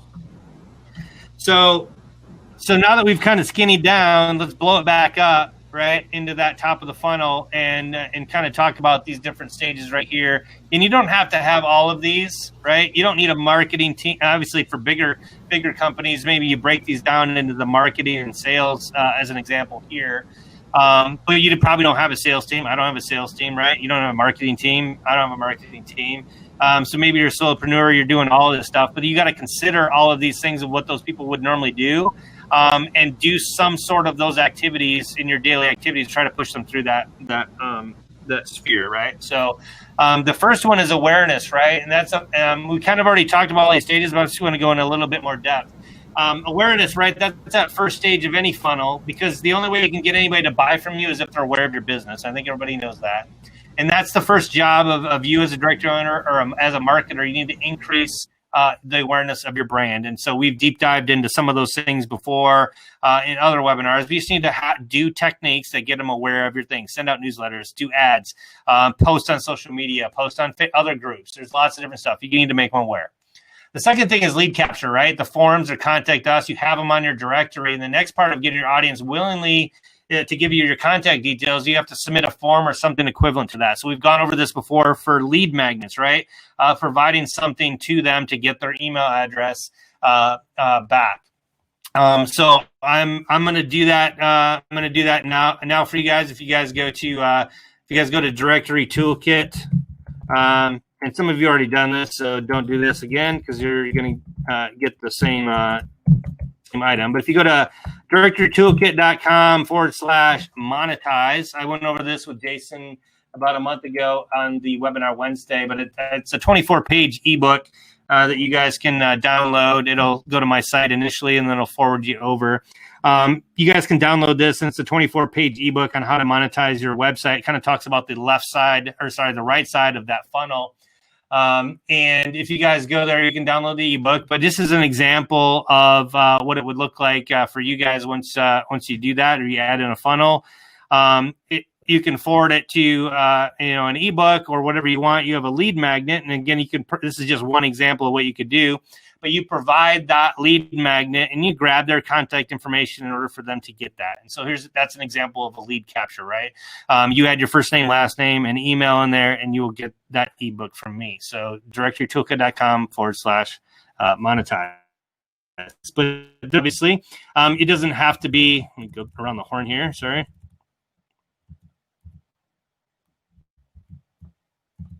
So there's other ways to do that, right? But you want to get their information. You have it on that newsletter pop up on your BD site. You probably have forums, but you want to give them their information voluntarily. And then after that, you don't just send them the resource. You want to nurture them and push them to the next stage. So I'll freely admit, if you get that, that ebook or whatever, you're going to get several other emails just with some other content information from me. Just kind of asking some questions, hopefully get some feedback from people. And I got a lot of feedback from people who've downloaded that. They replied to some of those stuff to try to interact with them a little bit more. So that's the lead capture. The second one is the prospect, right? This is like newsletters. And so we already talked about that. Sometimes you capture those leads that are interested in your business, but what's your next course of action? You have to ensure that those leads become prospects and that they're interested in buying your business. You have to actually provide them and nurture them, right? Provide them additional information that just to let them know that you have something available that they may be interested in. So obviously this is where email marketing comes in and works best. You can send them, promotional or educational content that you write in your blog, or just tell them other resources or whatever. Educate them, right? Provide them stuff of value. Don't always just try to sell to them. And then you provide that unique value that you bring to the table, and they're gonna have interest in other stuff that you send to them. So when you send them an interest invite for a webinar or educational videos to learn something about your niche, keeps them engaged, right, and keeps them on their tops of their minds, so that the next time they see something of interest to them, they're going to jump on it, and you're going to profit from that. And then the next thing is marketing qualified leads. And so basically that would normally be the last thing that the marketer does in terms of lead funnel. But basically, once they do that, you basically convince the prospect to make a positive conversion action, right? So they schedule a demo, or they actually requested for a quote, or they signed up for the free trial, right, on your website, or they sign up for the free version. Like, how many of you guys have people have a free plan, they sign up for it on your site, and you're like, sweet, I got to sign up. Well, they're a free sign up, right? You want them to upgrade. How many people have reached out to all their free people and tried to get them to upgrade, or told them about the other stuff in there? Are you sending an additional email trail to those people that sign up for free to try to tell them what other good options that they have for that? So they're qualified, they're marketing, but you haven't made a sale yet because they're in the free plan. And so that kind of goes to the next thing, the sales qualified leads, is that if you have a screening process or whatever, in theory, if you got so many people, right, that are in there as a marketing qualified lead, they're in a free plan and they're signed up for something, right? They signed up for one of your webinars or your email list, whatever. You want to try to convert those to sales. That's where you would actually have a process where you reach out to those people. If they give you their email or phone number, you reach out to them and say, hey, thanks for signing up for free. Anything we can do to help out. And you would try to qualify those people. If you had so many that you couldn't call everybody, where you'd have the people, your sellers or whatever, go talk to certain people that were more qualified than others. But to be honest, for most of us, if anybody signs up, right, for anything or signs up for free, you should have probably enough manpower to call every single one of them, right? Everybody's a sales qualified lead at that point. You're not like differentiating between who you're calling just because you have so many people. But you may get to that point, at some point, right? But for now, you want to do that sales qualified thing and try to reach out to them and push them down to the next stage, right? Which is providing them with an opportunity, right? The sales pitch part of your business comes in, where this is where maybe you start sending coupons, right? Maybe you try to negotiate them and send stuff for email saying that for a limited time only, you can get a 20% discount. Just use this coupon code. Maybe they don't need a coupon code. Maybe you just give them a link to a new membership plan that has a lower price, right? And they're only getting it because they signed up for your newsletter. So what are you doing process-wise for those people that are in the system to provide those opportunities and those extra little incentives there to convert them into the final realm of a customer? And that's the final stage where they finally choose to buy from you, and now they're a paying customer. And that's usually the last part of this funnel where they've converted. But if obviously we went over before at that graphic at the beginning, right? If you're a smart business, that it doesn't stop there, right? Making sure that current customers are happy, provide consistent and constant support, making sure that they remain loyal. And then obviously they can always upsell. And if you get that monetization thing, and we kind of talk about that too, about how to maybe stack or make additional money from existing customers that are happy, right? It's not like you're taking advantage of them. They're getting something for purchasing. Otherwise they wouldn't pay, right? You're providing value, but it's other products maybe that they didn't originally buy, didn't know they originally had. And again, you try to upsell them. So again, back to full circle on that original one that we talked about. This is what you're focusing on. We talked about the get customers part, but there's always the other stuff that you have to keep following through there. So the next question really is, how do we do that, right? How do we make that digital marketing sales funnel? And so here's 6 quick steps on here, and then I've got to run to another meeting here, and we'll call it a day. But these are the 6 steps to create your digital marketing sales funnel. The first thing is you need to understand your target audience, right? And this kind of goes back to the customer map thing again. How are we going to do this? The first step in building your digital marketing sales funnel is to identify your target audience, right? Without knowing what they want, it's hard to make a sale on your product or sales funnel, to know what their pain points are, their interests or preferences, whatever that is for your niche. And then you can help tailor that marketing content for them. And one way of doing that is to split those audience into different buyer personas or different kind of segments. And we kind of talked about that as well. So you can kind of do a general funnel, and then you can kind of specialize those funnels over time as you go. So understand your target audience. The second thing you can do is create your content strategy, right? You need to create a solid content strategy that creates your digital marketing sales funnel. You have to outline maybe a timeline of when are you creating or publishing different forms of content, right? We talked about that last week, where different types of content focuses on different people in the sales funnel, right? But maybe it's social media, maybe you're doing a webinar, maybe you're writing a newsletter, but you need to think about the timeline. When are you doing that? You want to be consistent. When are you creating and publishing those different forms of content based on those different personas you identified in that first step? Maybe it's a variety of content to suit those particular requirements. Maybe you're only sending that blog article to a certain number of people in your list. And we've talked about that before in BD and how to do that with smart lists. Maybe send it to people that have submitted a certain form or who haven't submitted a certain form. So maybe you just certain types of content for different people. And again, that content could be blog posts, infographics, could be white paper, a video, a podcast, a webinar, whatever it is, newsletter. But that content strategy has to make sure that you're doing it efficiently and that it's consistent, right? And that everybody's expecting that content at the same time. The webinar here that we do with you guys, it's the same time every week, right? So what is your content strategy? Third thing is you need to promote your content, right? So once you've created that content, you need to promote it in different places on the internet or within your social circles or within your business or with actually the businesses that are in your directory, right? So you need to create that content promotion plan as well, right? So that can be part of your content strategy, but it could be guest posting, SEO, social media marketing. Maybe you're on a podcast, you get with Rich and you get on other podcasts and talk about what you do. Maybe you get people for your podcast, whatever it is. And make sure that you are checking in on there. Where are you getting your most traffic from? What content is not getting any traffic that you can stop? So again, this is going to morph over time.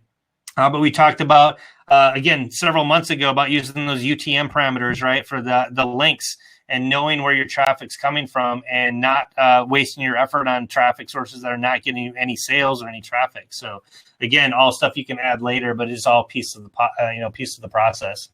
And then the fourth thing is you need to create that landing page, right? Most of the people don't do this step. They just put stuff on their web page and they just go to their front page, right? But is your front page really set up for converting? Mine's not, at least right now, right? If I send somebody to my Directory Toolkit site, I didn't done any work there to convert. Do I think I'm getting members because people are going to my homepage? I'm not right now because I haven't put any time or effort to do that. Do you think I would if I converted that into more of a conversion sales thing? I think I would. I just haven't put any time in that. But if I did, I think I'd reap the benefits. So think about that for your directory. If you're just sending everybody to your homepage, is that built for sales? Or are you just posting the recent data, right? It doesn't tell anybody to go buy anything. It shows like recent videos and stuff. They don't even know that you have a membership to buy. I think you're just providing information. So think about that. And if it's not your homepage, which it could be, right? You could focus that on the sales.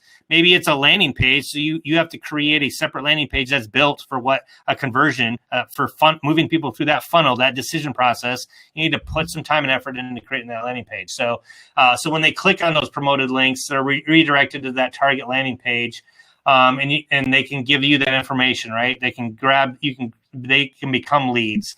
They can learn about the additional stuff. They can try to make the sale. And that's why those long page sales letters that you guys see, those funnels, right, are really long because they take you through each one of those stages on one page and get you to click at the end because they make that irresistible offer at the end. So think about what that landing page is doing for you, how it's set up, and then maybe put some effort into doing that. And then the next thing is create an email marketing strategy. We've talked about that before, about different resources, what you can do inside of BD, what you can't do inside of BD. But after you get those leads, after you get those newsletter subscribers, after you get those free people who have signed up, you have to put the effort into converting them. Again, they're just going to sit at that part of the funnel if you do not have some sort of strategy to reach out to them. Now, again, it doesn't have to be email marketing. It could be calling, right? It could be, again, back when we can actually visit people for locally, it could just be going to talk to them. Whatever that is, make sure that you have a marketing strategy for each one of those different funnels. And and that's why we have CRM funnels, right? Knowing where they're at in that stage to know what you need to do next to kind of move them along the flow, right? You don't want people stuck where they're at, because that does not lead to conversion, sales, or increased profit for you or your business. And again, that's what leads to long-term sustainability for you guys. And then the last thing is design a follow-up strategy, right? So once your customers purchase from you, it's on you to follow up and engage with them. They're not going to engage with you. Make sure that the treatment that they get right after the purchase is nothing short of extraordinary. You want it to be good. Want them to keep coming back. You want them to know that you're a real person. You're not a business in China that automates everything. You're a person in your company. You care about the niche that you have your directory on. And when you provide them with that good customer service to make sure that they stick with your brand for future purchases as well. And so when they think of something that you may provide, they're going to go to you first and ask you if you have that before they go find anybody else. It's because they're aware of what you have available, because you've been telling them, right? And they're going to come back to you. And then even better, in this, like we talked about in the picture here before, they're going to give you that viral loop and referrals back, right? And provide flow into your own top of the funnel here without you doing anything, right? Without you having to earn or pay anything. Somebody over here stuck somebody over right here, right? And that's going to potentially get you more sales and more customers as well, and make the job easier to replace those churned members that you lost on your own just because they moved on, tapped out what they want to pay for your services and really don't want anything else. They're going to help fulfill that. And then the final thing is just optimization, right? After you've done all of these things and you've got the strategy, there's always optimization, right? So this is where you get into looking at the data, right? Seeing what sales are coming from where, A/B test, right? Your landing page, maybe certain things work better than others.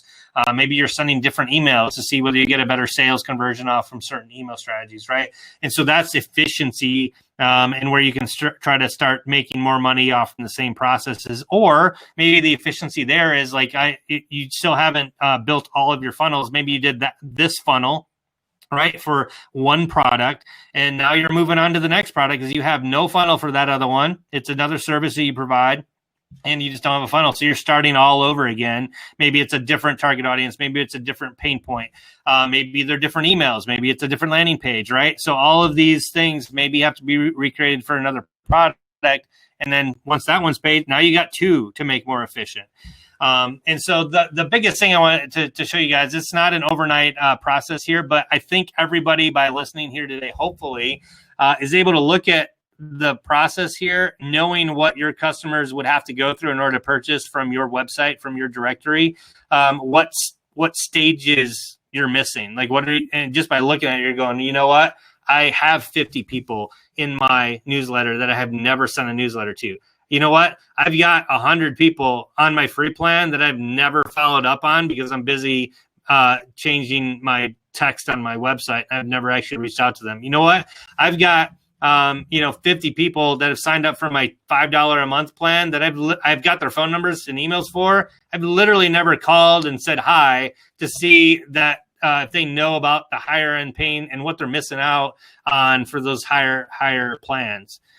You know what? Hey, I've got people that have maxed out my plan that are paying me lots of money every month. But I've never asked them if they wanted me to set up a podcast for them, or to do another product that I offer, or somebody, an affiliate, right, offers that I would get a kickback from, that they may be interested in. I've never asked them on an email whether they wanted to buy some of those other things. So hopefully, and then we can jump in here real quick before I have to go here. Is there anything that you guys, after looking at this, know that, you know what, I've been neglecting that piece of the funnel? I think everybody can probably look at something and know that they could work on something. So that's all I had for today. Hope you guys got something out of that and get some flow from your sales funnels. And we'll talk about in future weeks here on examples of all these things and landing pages and funnels and examples of what other people have been doing that you can maybe emulate or use for your directory. So let me go back.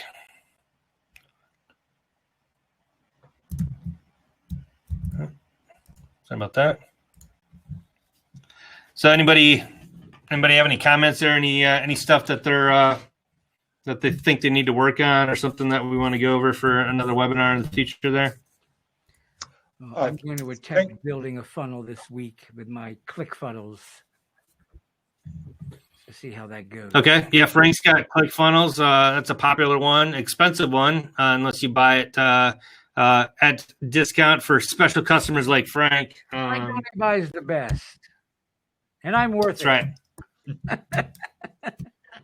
Frank, you say you use ClickFunnels? Well, I haven't used it yet. I own it, but I've never even opened it. Yeah, one, it is pretty pricey, and it's talk about customer confusion. It's like Confusionsoft. It's Confusionsoft is what I call it. Really? It's like, at a certain point, it's just information overload. I tend to do things as simple as possible. If there's a way to dumb it down, I'll find it. Yeah, and hopefully you guys know that from the presentation. Again, I can go through a lot of the stuff as well that just seems overwhelming. Again, it's always baby steps, right? That's why I broke it down into those 3 things. Yeah. You just have to realize that's what they go through, a customer, right? So it doesn't have to, you don't have to have separate things for every stage or but just realize that you're just not even given a simple path for those things. Like they literally are getting to your webpage and have no idea what to do. You're not telling them what to do. So it could be as simple as that, right? That you're just not telling them what you're offering. So I got a couple of questions. One is on, the landing page and then the newsletter. On the landing page, how do we create kind of lead capture page that is, mobile friendly as far as, you see these things on Instagram and so forth, you click on them and they have the video that kind of pops up, and then the call to action is either, fill in your name and email for the download the ebook, or 7 secrets, tips or that kind of thing. So, so is it as simple as like on the website, remove the headers and the footers and so forth, and just create a clean page that has that video and then the script on one side? Because I've looked at lead capture page services, but that's a whole another moving widget and everything else. And if we can just direct here we go. I'm just going to go to your website here, Chris. Okay. So for BD, here's as simple or as easy as you can get. Let's say you had you have a web page, right? You just create a separate web page. Let's say this was your lead magnet page, right? You create a separate web page, right? A landing page that you send them to, and it literally, you could have a video here, right? And some content, and then you make a new form and you embed the form in here. It says sign up for our whatever, right? So here's a BD form in a page, and you hit submit. As soon as they hit submit, you can change where that form goes for BD, right? And so that goes to a new page that has the content that they were promised as a download. And then on that page, you have again, you take off the header and footer. They can't browse around on there. It's literally just that content. And on that page with the, so we'll just demo this one. Let's say this was your final page. They come here. There's a video or the content that they wanted. And actually, that was the previous page. Yeah, the previous one. Yeah. The cloud. Yeah, there we go. So just like you had here, there's no header. There's a video or something. Hey, thanks for downloading or signing up. That ebook that you ordered right below. I just want to offer you, the product or whatever. You'll see here, it's today only. The clock is ticking. It's available today only for you. Just because you've downloaded my ebook. Read up below, grab the thing, and sign up today. Anyway, so. Whatever that is, you just have on this, and then you just have a page that goes to your digital download product or your membership plan or whatever, and you can bounce people from page to page, right, of inside of your BD. So you're saying like you could have like the lead capture, then they go to a page, click here to download, the thing, but maybe not make it a download, make it just a like a blog posting with the tips or whatever, so you kind of keep them on the site, because I don't really want them to download and then go off the site to download it and then try to get to their PDFs and their desktop, and plus if they're on their phone, No, you would just put the PDF here where you just click to download off your website and it just downloads right from here. But could you make it, instead of maybe saying a download, just click here for 7 secrets to launch your podcast, whatever, and then does it have? You just make it a blog post that's not published. Right. So if you guys didn't know you could do that, you can not publish a blog or something, and then just grab the URL, and it's still visible. It's just not in the search results. You don't know it's there. But if you guys, I think if you just type in PDF download, let me try to. Let's see. Yeah, so type in PDF download into the Brilliant Directory site. I'll put this in the chat. Yeah, that'd be great. The link here. It details exactly how to do that PDF download thing. If you just want to kind of put it into their website, you just open your media manager, add it to a web page, and then create a page with that content in there. Add the link, and it ends up like this, where it says test, and then the button link with the download. Right? Oh, cool. Or you could just import them to. Yeah, if you could put that in the chat, but does either BD or is there a widget or a plugin that could kind of create like one of those kind of like digital online magazines where they kind of flip through the pages and they kind of stay on your site though? You've seen those where like a lot of e-magazines. Yeah, you'd have to get a service that does that. Yeah. And there's several out there. We can go over one next week. Designer is one I use that does it. Flipbook. DesignRR.io does those flipbooks. It actually creates the ebooks and makes it into a flip. And then will that generate a embedded code then that you can put right on your site, so it flips through the pages and stays on your site? Flipbooks. And also based on last week's call too, I noticed a more awareness or cognizant of, they have pricing on their as that word on their main menu. So again, you don't force people to like, that can be aggravating when you're on a site and you're interested, but you can't figure out what their pricing or how to find their pricing.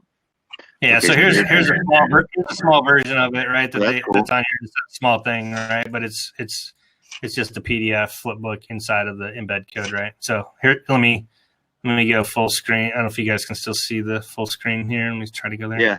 So, but is that a free, under their pricing? Are you familiar with their options? Is there a free option to create like a few pages and then make it embedded on the site so they don't have to download or leave your site? Free. Well, I mean, it's a paid software though. All of it's paid. There's no freemium option for Designer. I'm not sure. I'm trying to look at that because I've seen other similar ones, and there's, it looks like it goes right into their business plans, but it could just be. Well, I mean, it doesn't mean there's not a free. There's other ones I can create. Yeah, there's other ones. I was just saying this is one I'm aware of because I use this one for the ebook creation and stuff like that. So, yeah. All right. Well, I'm probably gonna have this in my membership plan once I start that to be able to have use the storage for mine just for people if you just want a couple small ones or whatever. Just make it for you and put it on here. Yeah. But anyway, so that's one. It's interesting that they're kind of breaking that rule of 3. They have 4 membership plans, and it's only increasing $10 a thing. I do want to come back to the newsletter topic. So that's a great response to the question on the landing page. On newsletter, kind of a rapid fire. So in whatever order, I'd like to get from some of the other members, what there is maybe success stories on newsletters as far as the format, call to action that's worked. We've talked about email services that people have used, but also how do they reduce unsubscription, and then the frequency, how often Frank or Mark or Toby might be sending out newsletters. If you have a regular frequency and if you've had success or that kind of thing. I don't send out a newsletter. I send out a monthly magazine. So you send out I haven't done it yet. So yeah. What about you? I can't see. The other person's name is hidden. Who's the other person on the call here? I can't see your name. Tom? There's a bunch of other people in here. So let's see. It's hidden by the chat little bubble there, but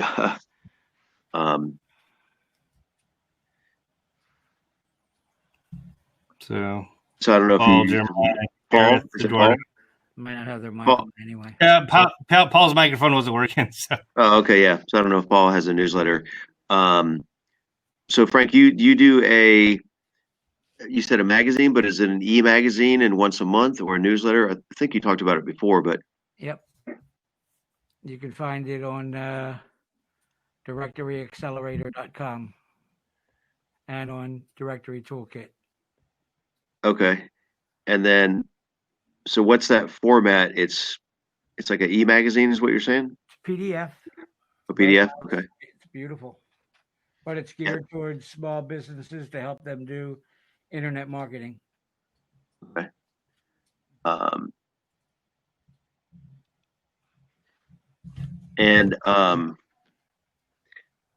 Yeah, I guess that was my main questions is on the landing page and the newsletters.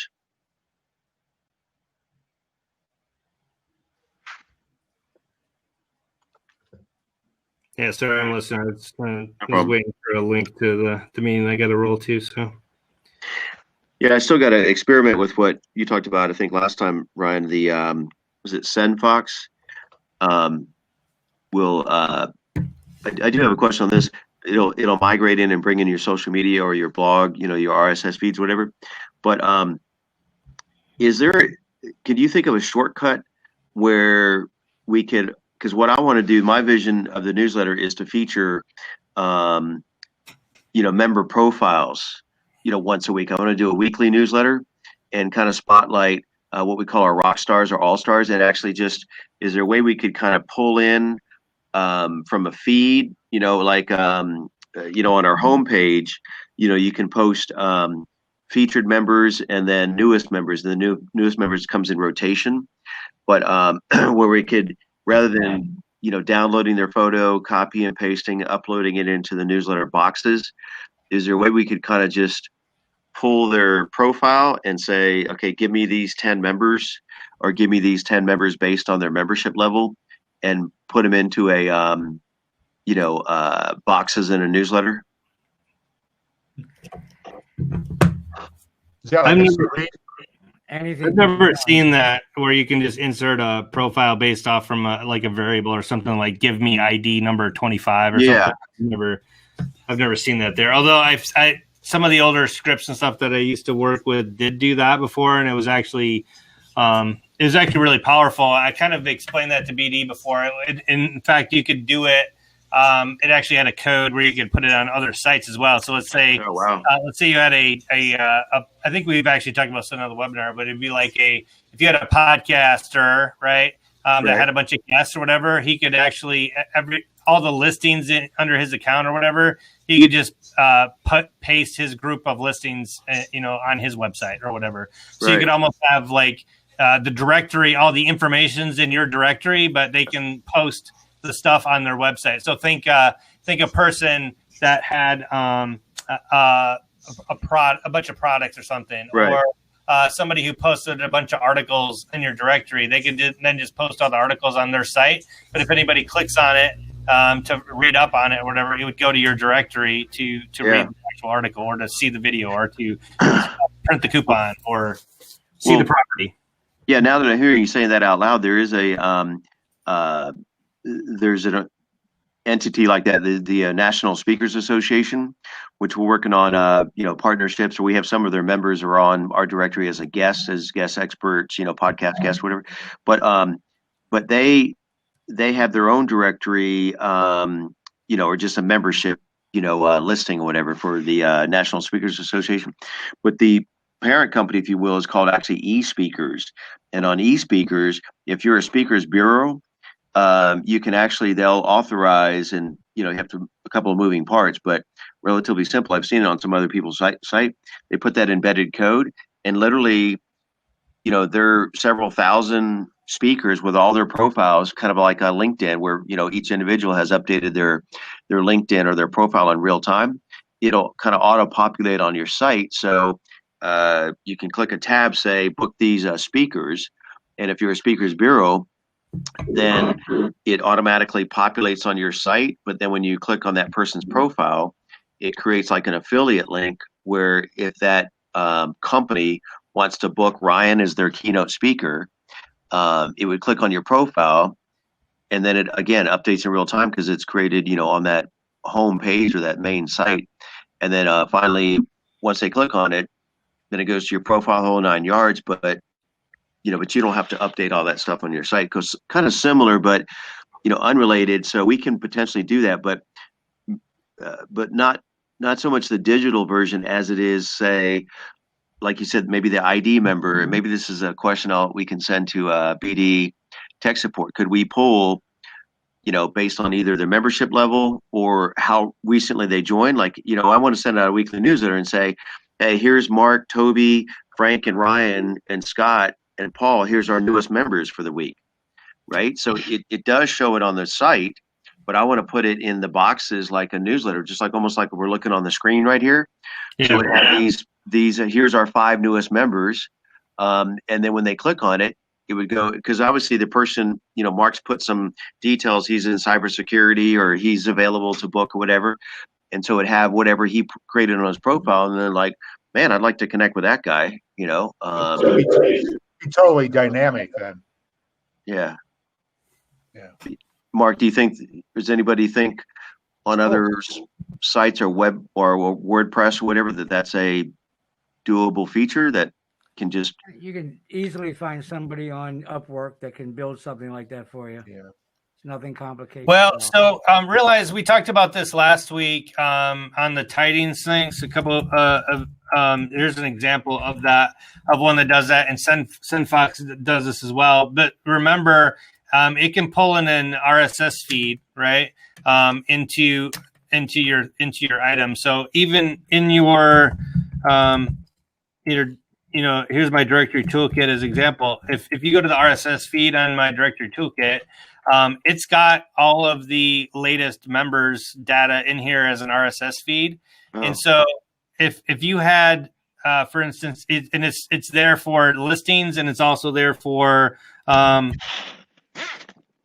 each particular post type, right? So if I go to products and services RSS feed, there's an RSS feed just for the products and services, or it should be. Maybe I just titled that wrong.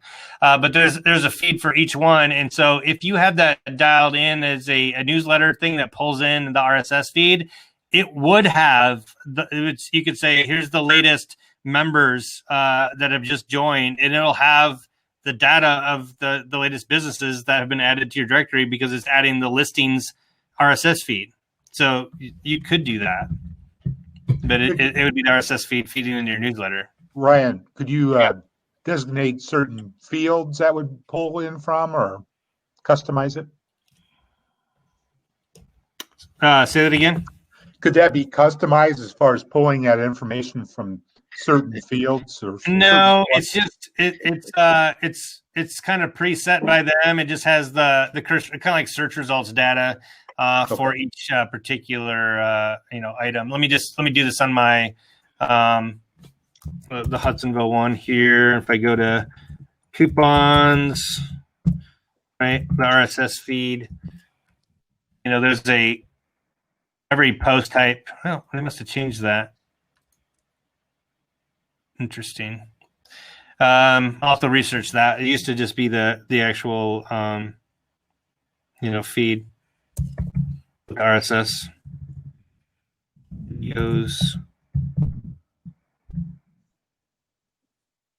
Oh, there it is. I must have typed in the category name wrong. So here's all the, for my website, it's just the XML for all the RSS feed for all the videos, right, that were posted on my site. And so it's got all the, somebody posted a dental video, right? And so it's got the video name, it's got the, here's my first dentist appointment to learn how to age the effects of oral health, right? So it's got all that. It's got the pic, the date and the time and when it was published and all the stuff that you'd have, and it would just pull that XML feed out of the RSS feed and put that into your newsletter automatically. That's cool. So again, there's probably a better way to do that, right? But that is an example that comes with BD out of the box. You don't have to do anything coding; it just grabs it, and as long as you have a service that can pull that RSS feed right into a newsletter format, then you can send it out. So we could do that with SendFox, or I thought of a kind of a shortcut is, or get kind of a twofer and make it a little bit simpler possibly, is what I liked about SendFox is that you can put in your social media accounts and it'll populate content, those recent posts. So potentially what I like about BD is when you click on a member profile, it automatically will, post their profile onto, Facebook or Twitter or whatever. And so then you can post, hey, Toby just joined today, and it's going to automatically populate Toby's profile or Paul's profile, whatever. And then, so then I can, do a social media post, daily. And then at the end of the week, I got 7 of them, if you will. And then from SendFox, it'll just pull those 7 recent posts into the newsletter as opposed to the RSS feed and everything else. But I don't know how that would, migrate or whatever, or how that would look. Yeah. So for what he's talking about, this will be the last thing, guys. I gotta head out for my other meeting. I just got the link for that I have to go to. So what he's talking about in here is SendFox. So it has the ability to add settings in here for your particular feeds and the web presence option here, and you can add in your blog URL RSS feed. So here's the ones I just kind of went over here that you can pull in those RSS feeds from your BD site. If you have a podcast URL, YouTube URL for your channel, and then any of your social profiles, and it'll automatically pull that into into a newsletter, and you can kind of make a feed automatically out of that content without having to make an additional newsletter. You're basically just, again, repurposing, letting people know of other stuff that you have. And again, so you can, as long as you focus on talking about stuff in your YouTube channel or your podcast or whatever about stuff you have, and it automatically goes into the newsletter, then you're, again, just in another system being able to tell people about current events and or what you offer. So, but that's what he was talking about in general.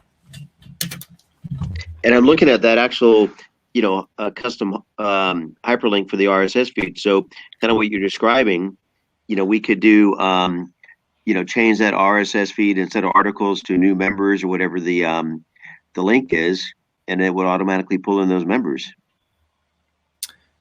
Yeah, I don't know. It normally works for the, the actual post types is what it is. So right. For example, for yours, you have podcasts. Is that what those are? Podcasters, probably. Podcasters. Podcasters? No, as a post type? Oh. Podcast. I'm not sure. Yeah. What do you mean by a post type?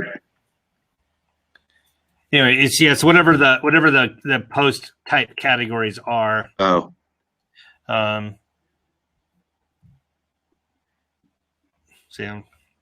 See, I'm struggling. There we go. So here we go. There's a guest book, or here's your articles, right? But right. So that would be or your blog. Your blog has an example. That's the post type, and then /RSS. There's an RSS feed for your blog. So there's those blog articles that are in there. But your podcasts would have, the same thing. If you had a whatever that. Now, is it only can you set the parameters that it's only going to pull in the most recent 3 to 5 blogs? You don't want to pull in all the blogs since the beginning of time, kind of thing. No, I think it's the most recent one. Honestly, there's not too much data on that. I think it's kind of one of those things where most people, it's available, but most people don't necessarily use it. But you can subscribe to it like an RSS feed reader. I subscribe to mine on the reader, and anytime somebody posts something, it shows up on my RSS reader that somebody posted something that without me even going in there, right? Because I'm just subscribed to the RSS feed. So just trial and error. Yeah. Okay. All right. Well, I got to run, Appreciate guys. it, yeah. Thanks. Hope you guys got some today. And again, next week we'll be back at the same time, 1:30. Unless everybody liked the 12:30 time better, let me know. But otherwise, I'll keep it at the 1:30 time. So thanks guys. Thanks, Ryan. Yeah, thanks, Ryan. Take care. Good seeing everybody. Yep, see y'all. I'll talk to you later. Bye-bye.